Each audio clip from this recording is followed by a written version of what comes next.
Assalamualaikum warahmatullahi wabarakatuh. Perkenalkan, nama saya Sulfiana Z sebagai pemateri pertama. Langsung saja, apa itu pajak? Pajak menurut pasal 1 angka 1 Undang-Undang Nomor 6 Tahun 1983 sebagaimana telah beberapa kali diubah terakhir dengan Undang-Undang Nomor 16 Tahun 2009 tentang ketentuan umum dan tata cara perpajakan.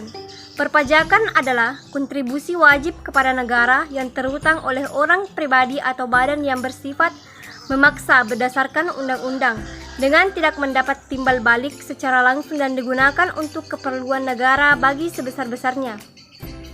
Selanjutnya yaitu, apa sih itu pajak negara? Pajak negara atau pajak pusat merupakan pajak yang dipungut oleh pemerintah pusat dan digunakan untuk membiayai seluruh kebutuhan rumah tangga. Pemungutan pajak negara memiliki tujuan pemerataan penghasilan bagi pemerintah daerah di Indonesia.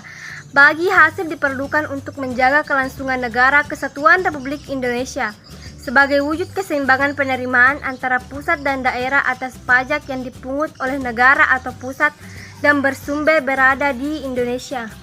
Baiklah, perkenalkan, nama saya Retno Anggreni. Sebagai pemateri kedua akan melanjutkan pemaparan materi dari kelompok saya, yaitu jenis-jenis pajak negara.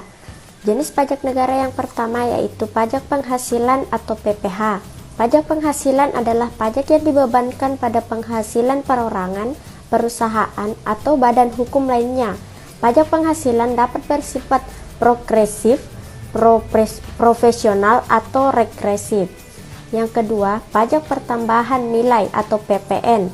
PPN merupakan pajak yang dikenakan atas setiap pertambahan nilai dari barang atau jasa dalam peredarannya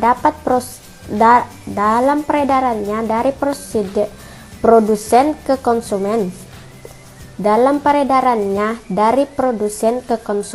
Adapun penerapan PPN di Indonesia menganut sistem tarif tunggal, yaitu sebesar 10%.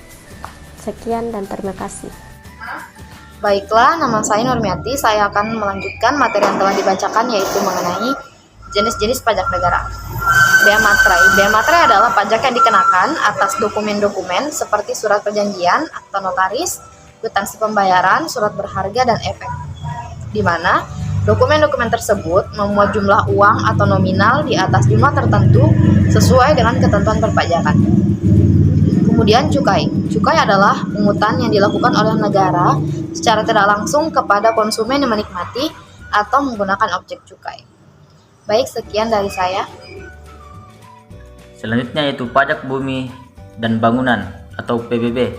Pajak bumi dan bangunan adalah pajak yang dipungut atas tanah dan bangunan karena adanya kepentingan atau kedudukan sosial ekonomi yang lebih baik bagi perorangan atau badan yang mempunyai hak atasnya atau memperoleh manfaat darinya. Selanjutnya itu bea perolehan hak atas tanah dan bangunan atau biasa disingkat dengan BPHTB. BPHTB adalah bea yang dikenakan atas perolehan tanah dan bangunan.